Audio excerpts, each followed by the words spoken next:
It's not about selling our products, it's about getting the client success. And the more we're committed to getting the client success, the more sales we're going to get. Hey, Superfans, Freddy D here. In this episode 206, we're joined by Sean Shannon, a sales leader who helps service-based businesses solve a costly problem. Too many teams pitch products before diagnosing what is really keeping the client up at 2 a.m. That leads to weak follow-up, stalled deals, and missed growth. From building market-making teams in local broadcasting to leadership roles at iHeart, Audacity, and Cumulus Media, Sean has spent 3 decades turning sales conversations into business problem solving. Now he brings that same roll-up-your-sleeves approach to small and mid-sized businesses, helping them strengthen sales culture, improve retention, and grow revenue with far more intention. Welcome, Sean, to Business Superfans Advantage. Great conversation we had before we started recording. Welcome from Atlanta, and let's continue that conversation here on the show. Love it. Great to be here, Freddy. So, Sean, tell us, yeah, likewise. So tell me a little bit, you told me before we started recording, but let's go back and, what's the backstory? I know you focused in the radio space, and I focused in the engineering space for many decades, but the fundamentals of sales is the fundamentals. So yes. That's the story. So I think I got earned my chops in the hardest sale that's possible, which is we sold air, the most intangible thing in the entire world. Sure. Right? You can't see it. You can't feel it. Right? You can only hear it.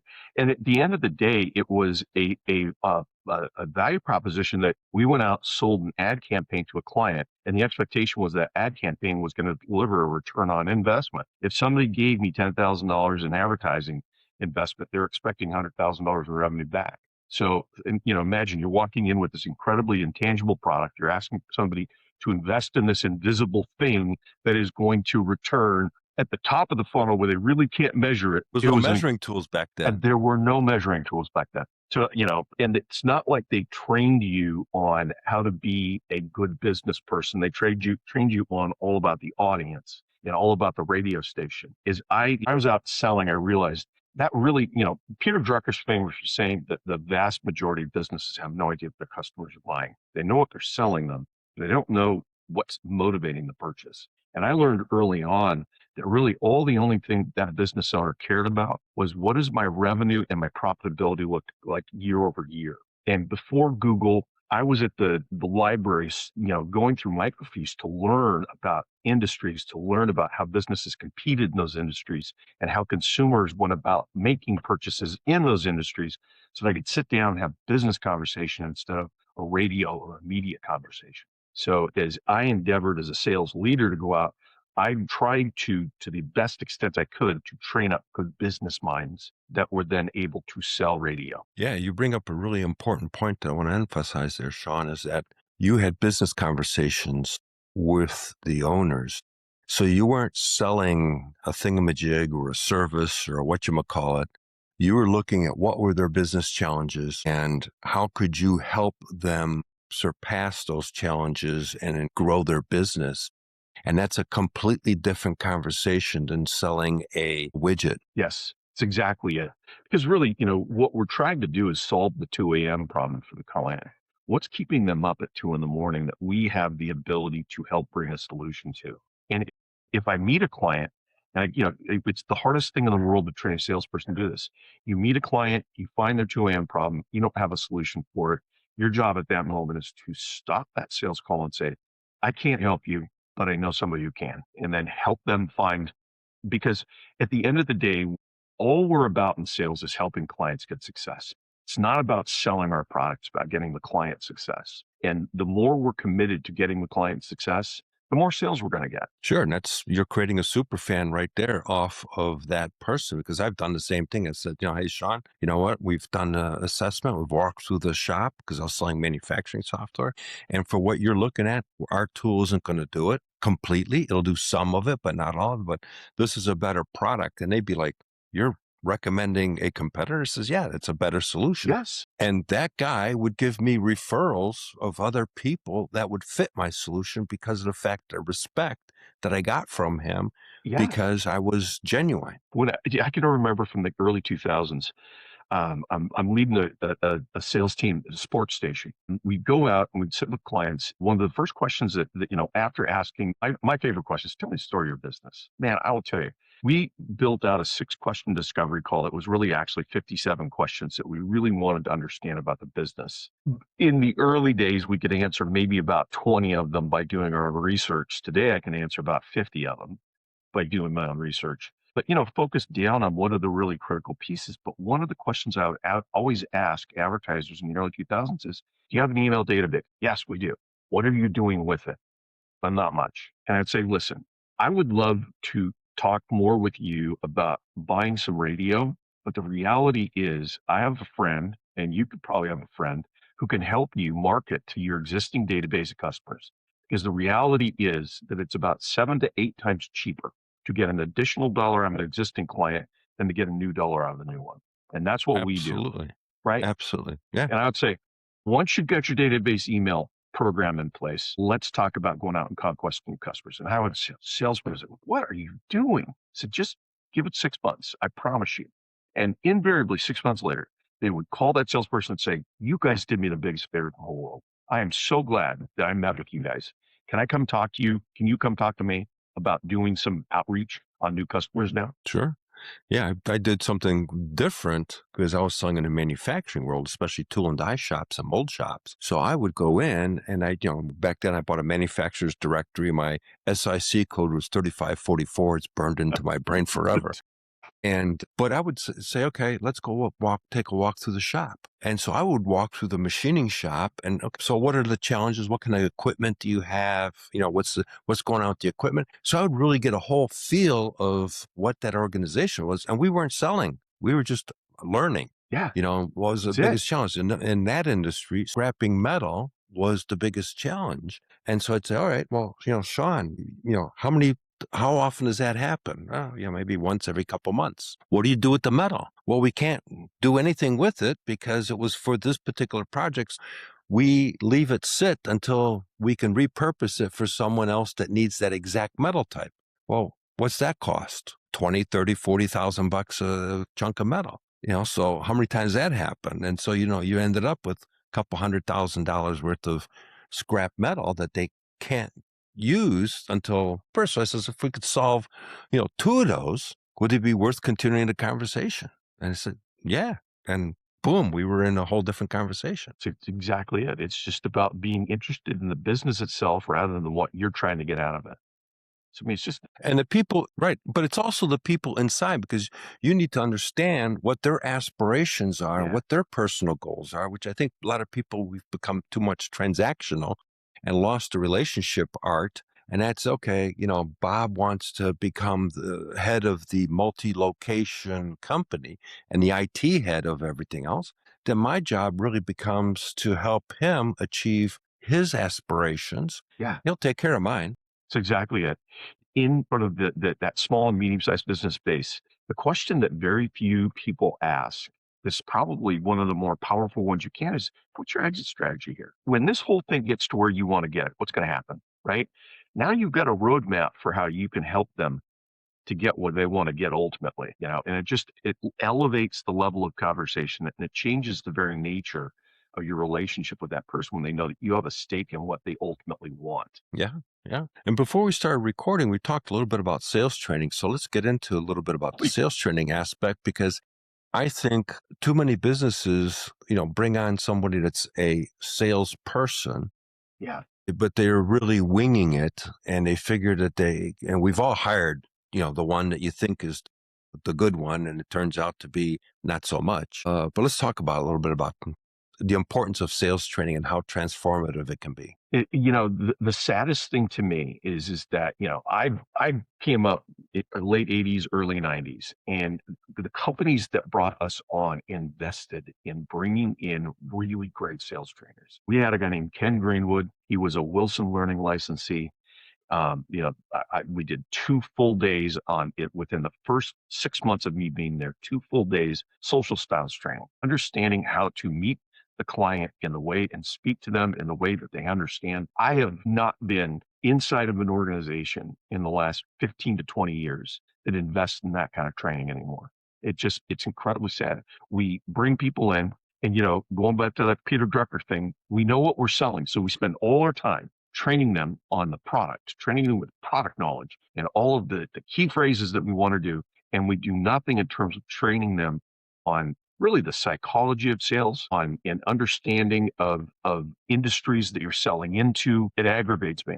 And what it ends up doing is that you end up with organizations that are really great sales organizations because there is a superhero of a sales leader who takes it upon themselves to say, I will train these people up as I was invested in. And I wonder what's going to happen with this next generation of salespeople, because I don't know that there are that many folks who are getting that kind of help. It was, I went through sales training in 1985. I was a tech guy. And I've shared the story in the past, but I was an engineer. I'm the guy that designed the spot-weld guns that spot-welded the 1982 Ford Escort. Oh, So wow. on a vertical board. And so that's one of the reasons I got in the CAD space, which then became CAD CAM. And I remember I got trained in the software. So I'm going to emphasize the story quickly. I got trained in how to use the software. And this is, okay, your presentation skills are not that good, so we're going to have you become the installer and trainer of the software. Because I was an engineer. Yeah. Wasn't my world, but I got into that world. So I went to one company and trained them, and I had the manual right in front of me and says, okay, Sean, this is the command string you need to do, and you're sitting next to me. That's how bad it was.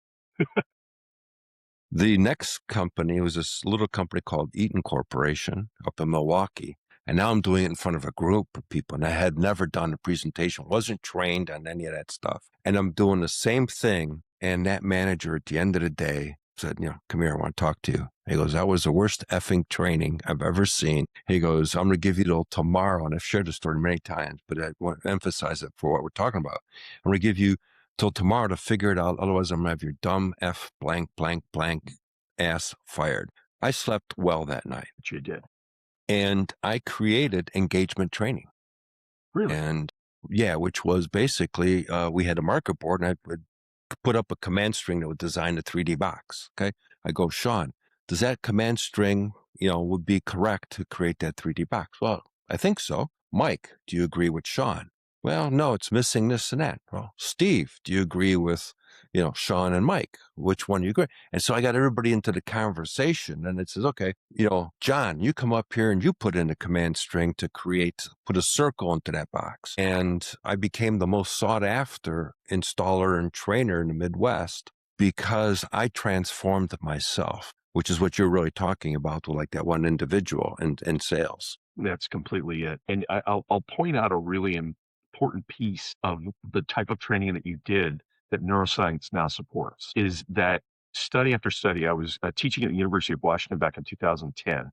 And each year they gave us the opportunity to sit with really good researchers in the field of learning. And they had just completed a series of studies. The neural pathways that we create that are actually what is learning are most effectively and quite frankly, almost exclusively formed through struggle. So when you are in a classroom and you say, Steve, does that look right to you? No, Mike, how about you?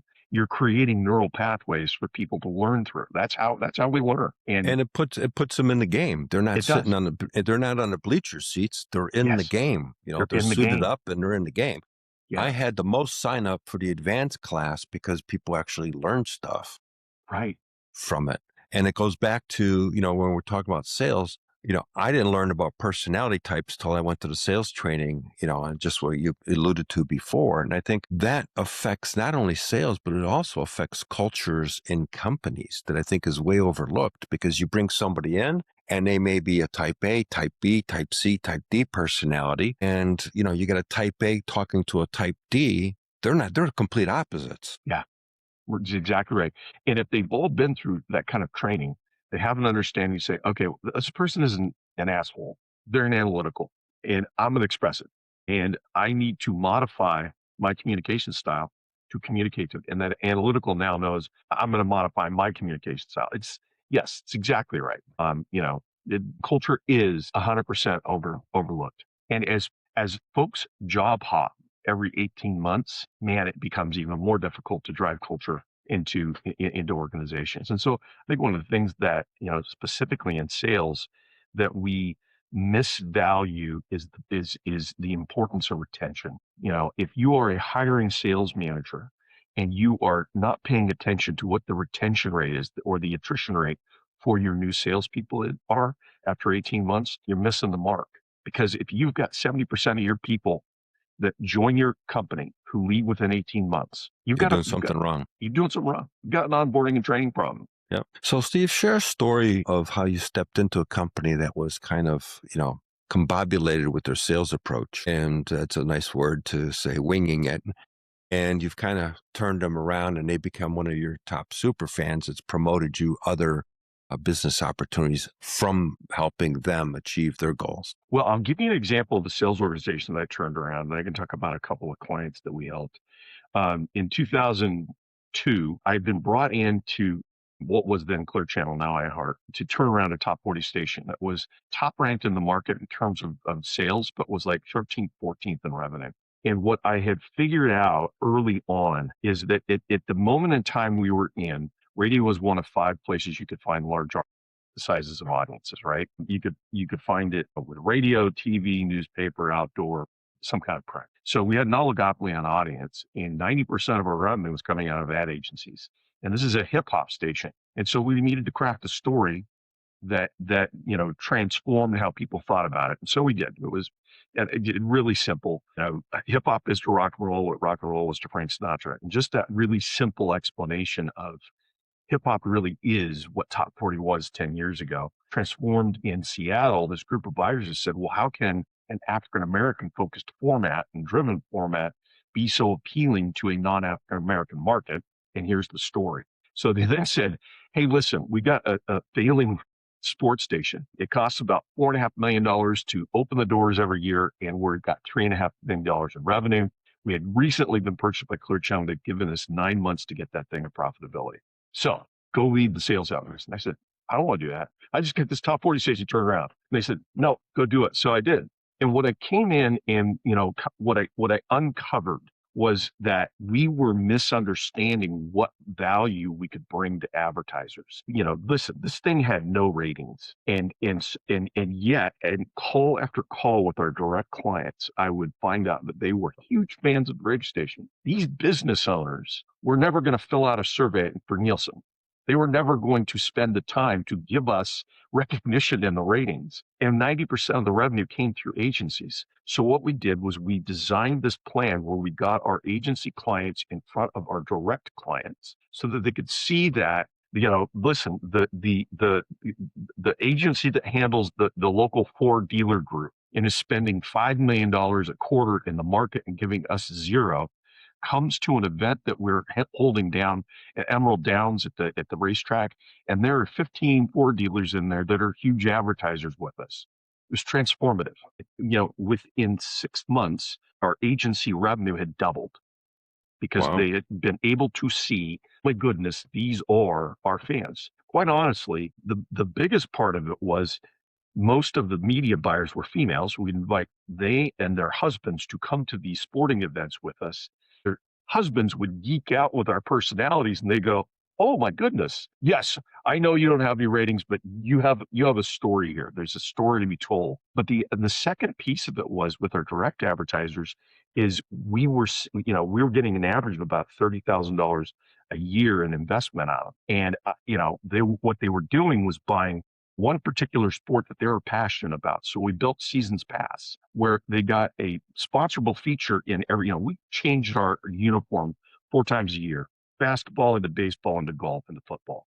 So we built this program out that gave them access to tickets, access to a spring training trip, access to a golf trip, access to a Husky away game football trip. And, but you're going to buy year round as opposed to just one quarter. And again, what happened within a year is that our direct revenue had doubled. Station went from $3.5 million in revenue to $5.5 million in revenue in a year. Went from unprofitable to profitable just by untangling what was what was the client, what was the consumer purchasing versus what we were trying to sell them. Sure. So those guys became super fans of your turnaround. Super fans. And we began to measure aggregate attrition rate, which was As opposed to looking at simply the number of clients that were turned over a year, we looked at dollars that were turned over year over year. And we aimed for an aggregate attrition rate, which was when I took it over, about 30% left every single year in revenue. So we were leaking in a huge way. By year 3, we had an aggregate attrition rate of actually negative. It was negative attrition. In other words, our growth with our existing clients was 15% year over year. Just, data is clarifying. And, as we think about managing salespeople, and you've got a one-on-one, that one-on-one is either going to be a conversation that's driven by the stories that the salesperson wants to tell you, or it can be driven by the data that reveals what's actually happening in their pipeline. Yeah. And a lot of times it's a combination of both. Because I remember I closed more sales. I had a Mac in the early days, and the Mac came out in '84. And so I had it. I had a little backpack I'd carry it around. I had Excel, which was originally on the Mac before Microsoft bought it. And I would sit down with somebody at a engineering or manufacturing company, and we would put together an ROI that I had put together. And I still have a printout of that document. And so when we put it together, whose ROI is it? It's yours. It's theirs. Yeah, the guy that's putting it together, not mine. Yeah, exactly. It's theirs. And so who's emotionally connected to it? They're because it's theirs. And so now when he went to present, or she went to present it to upper management, they had conviction. Yeah. And they were confident that this was going to be the ROI. That was my sales team, because of the fact that they were able to go in and present it on my behalf to management. I love it. It's masterful, right? Helping listen, it's never a good idea unless it's your idea. Correct. And that's our job as salespeople, is make it your idea. And you believe it's your idea because it is your idea. Yes, exactly. It's not magic, but it is in some ways. And if you haven't had great training and development, you're really going to struggle to figure that out, because as a salesperson, right? Yeah. Because it's really important to, that goes back to learning about what the expectations of the company are, learning what the expectations of the individuals is, what's their biggest challenges, and then you work with them to come up with their own solution to the problem. Yeah. And so now you're no longer selling, they're buying. Yeah, that's exactly it.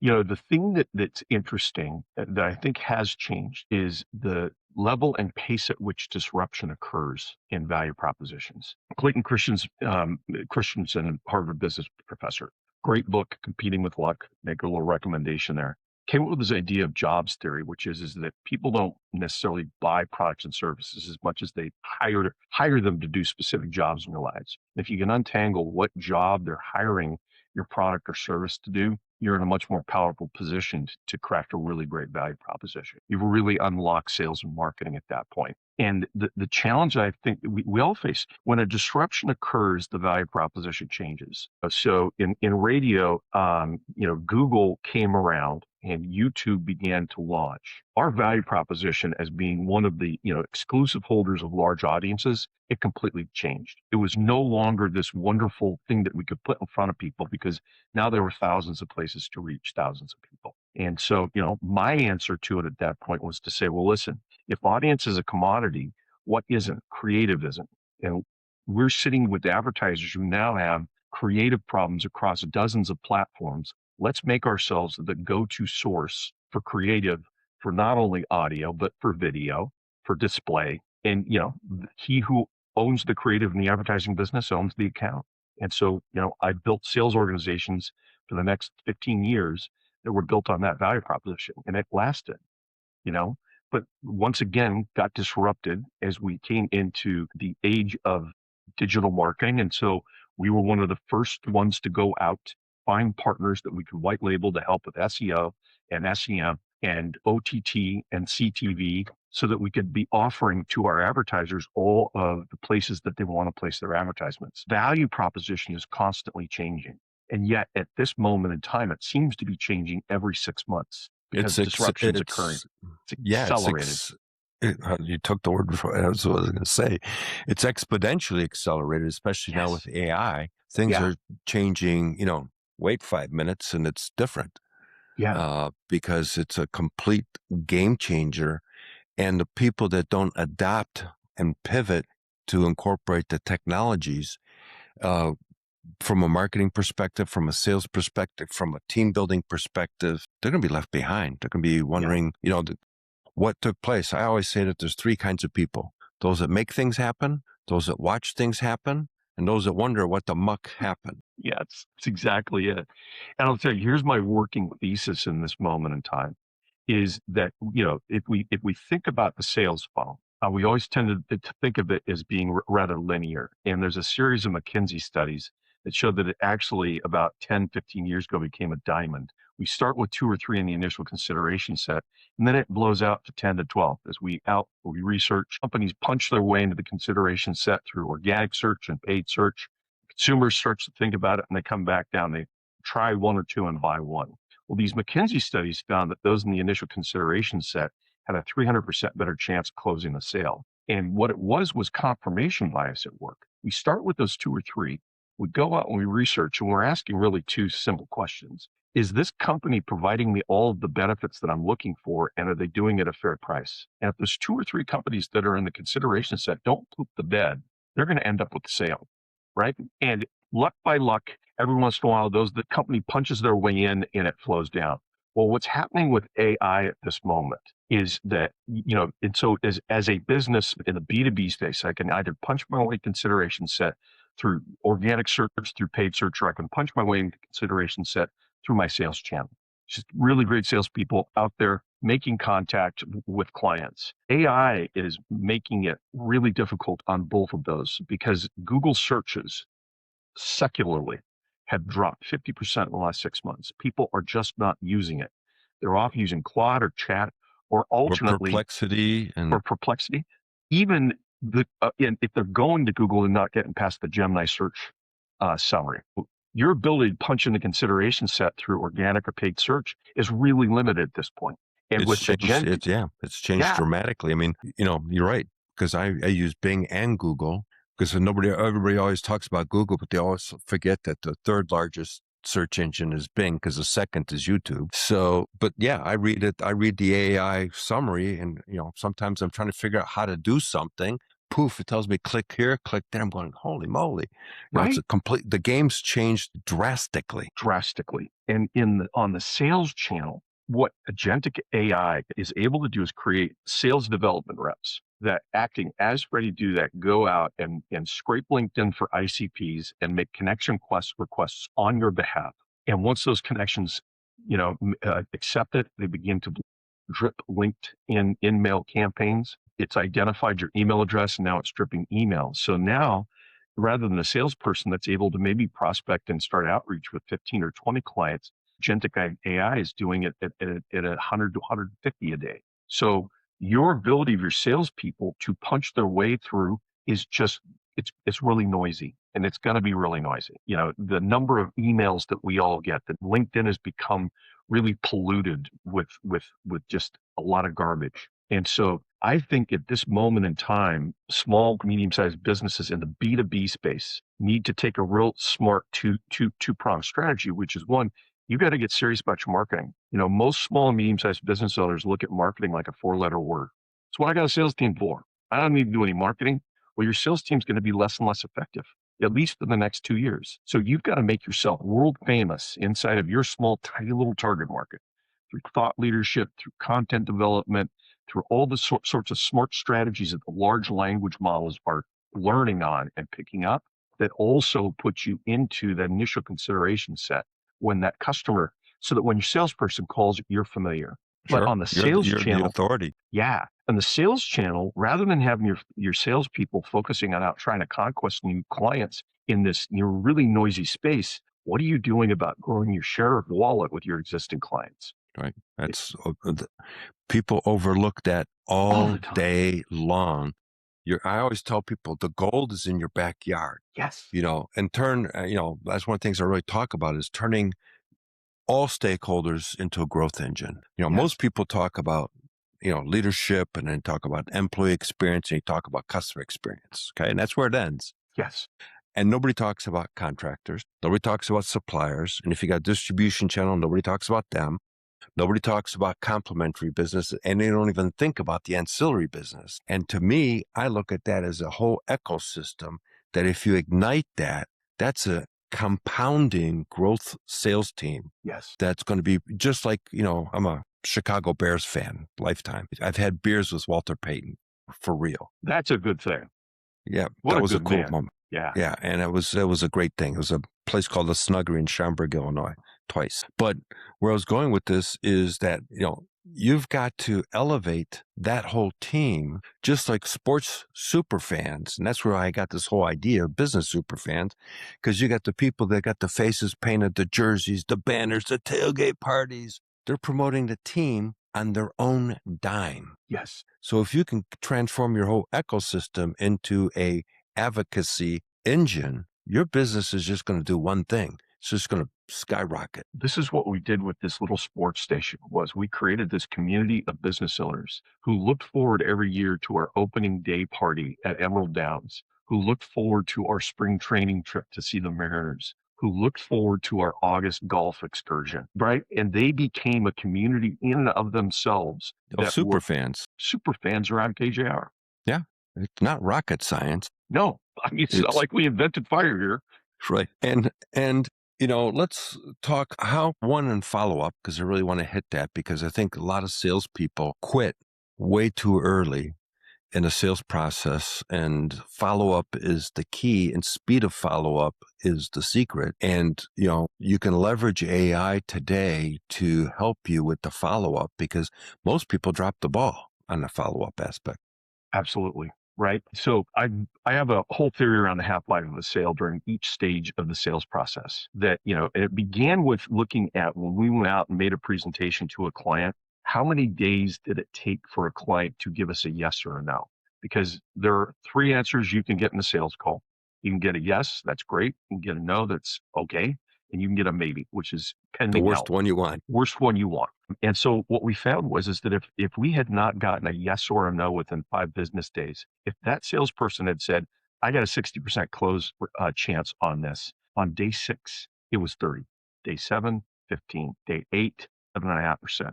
We began to just wash opportunities out on day 10 so that the pipelines weren't stuffed full of garbage that was never going to happen. And what we discovered was that there are 3 reasons why a person says no to or does not make a decision, whichever. Either you didn't solve for the right problem, overpriced it, you did not grow the size of the problem to make it larger than the cost of the size of the problem, cost solution, or alternately the problem changed and you weren't aware of it.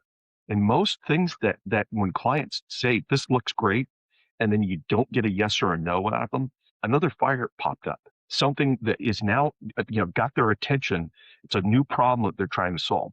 And if you are allowing them to live in pending hell, you are missing out on the opportunity to help solve that new problem. And so I trained salespeople, said, listen, closing is not getting a yes. Closing is getting a yes or a no. It's closing the sales process. So you've got to tighten that thing down. Well, then we began to look at the stages in the pipeline and began to say, well, listen, if we went out on a discovery call and we did not get back to that client with a presentation within 3 business days, there was a good chance that discovery call, what we found out in it, was no longer valid. It was no longer the problem that needed to be solved. So you've got to have, it's about not only volume in your pipeline, it's about velocity. How quickly are you moving them through? How purposeful are you in it? Right? Yeah, and it's really, part of that is closing for the next step before you get out of there. So that there's, that there's a commitment that says, okay, you guys need 3 days to review it. I'll call you on day 4 and let's talk about what the review process was. So you keep the thing moving forward. Yeah. Well, and Neil Rackham, spin selling, talks about the difference between an advance and a continuation. An advance is a commitment on the part of the client to an action that moves the sales process forward. Continuation is just a bunch of nice words. And quite frankly, that you've gotten a continuation when the commitment to action is on your part, right? Right. Yep. They want you to do something back to them. Yes. Now the conversation is real. This is going to happen. It's just a matter of making it happen. Precisely. And, one of the things I'll just share as a tactic for our listeners that I've used and I talked about on the show in the past is I would take the time to recognize everybody that was in the meeting to talk about the technology. So I got everybody's name, and back then it was no emails, I got snail mail. Snail mail, but you know what? It's still the most powerful marketing engine that people overlooked all day long. authenticity is the currency in this environment. Yep. How can Yep. I know that you're real? I'll tell you, you send a handwritten snail mail, that's powerful. It's on people's desk. It's on people's desk, and it's real. It came. I can see it. The handwriting's really crummy, right? I know this is a real person. Or even, I would send, like I mentioned earlier, I had a Mac and carry it around. So I wrote my own CRM, and then I used another tool that was called Contacts, Activity, and Time. It doesn't exist anymore, but I would have boilerplate letters. And then I would basically print them out and tweak it for each person in a mold shop, for example. And the guy running the milling machine or the wire EDM and stuff never recognizes that person. And so everybody got a letter, said, "Hey, Sean, thank you so much for being part of the meeting. I really appreciate your input, blah, blah, blah. And I'm excited to start implementing this system with you." Keywords right there. Yeah. I was assuming the sale. Yes. So my verbology, and I still have those printed in the closet there. And I still have all the sales training books and videos and cassettes back there. But that whole strategy was that, Mike, Steve, Sean, that are on the shop floor, wow, I got a letter. I got recognized and I had some value. Yeah. And we would win the sale because in the mindset, they felt we would provide the best support after the sale because I positioned it that way. So this is the way back in the day when people still had media kits. So we had media kits for the radio stations. We did a trade with the guy that owned a bunch of UPS stores. And this is back in, early days of those types of stores. And, when we would do cold outreach and send our media kit out to a group of targeted clients that fit our ICP, you'd send it in the mail, it'd get buried at the bottom. We'd send it via UPS, had a little trade deal, wasn't costing us anything. And guess what happened back in the days when we all got big stacks of mail and there were only a couple of UPSs? That one always got open. And that client would say, "Holy, I must be really important to these people. They spent $10 to send this to me." Yes, you are important to us. But no, I didn't spend $10. I traded for it. Yeah, but it's the cleverness.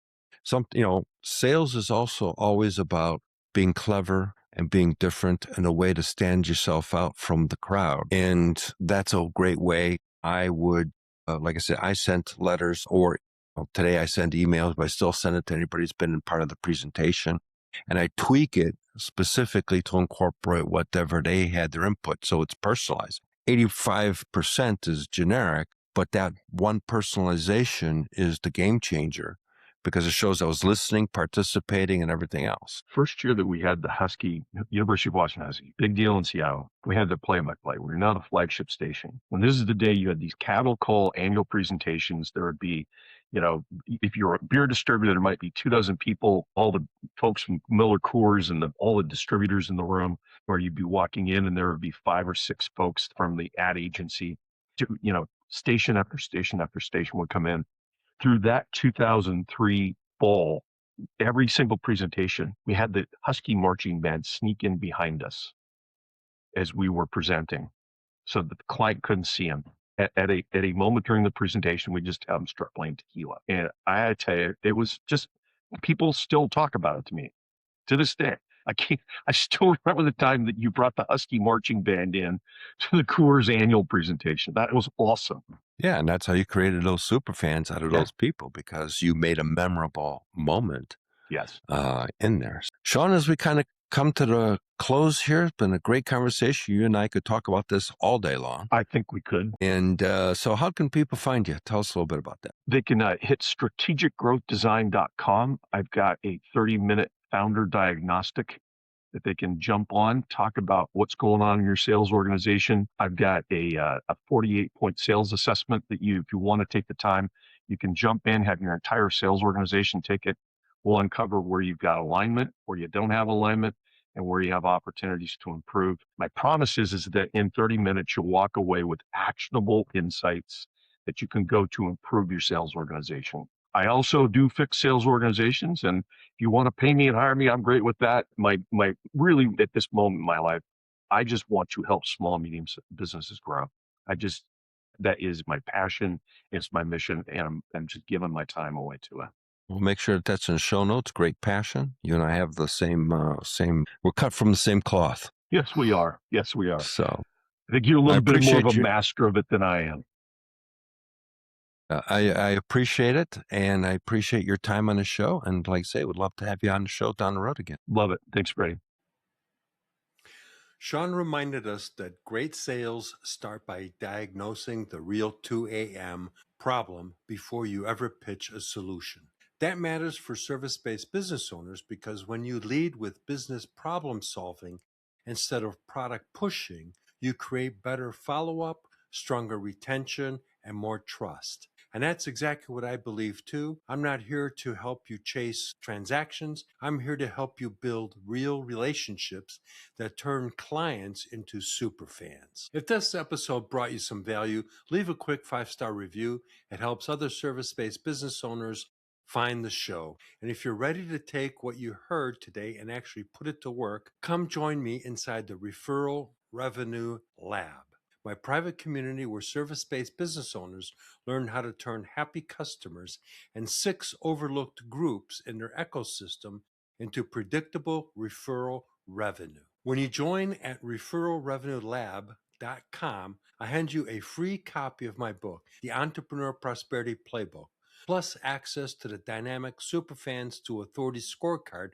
so you can see exactly where your business stands today and what to work on next. And if today's conversation sparked a vision of where your business could be, not just this year, but 10 years from now, don't let the spark fade when this episode ends. That's why every week I share one practical insight pulled from years in the trenches and more than 200 guests on this show in my Prosperity Pathway newsletter. Sign up at prosperitypathway.tips. Thanks for tuning in today. I'm grateful you're part of the Business Superfans movement. Every listen and every action brings you closer to building your own superfans. Be sure to subscribe to the show. We've got another great guest coming up that's going to drop some valuable insight. So I'll talk to you in the next episode.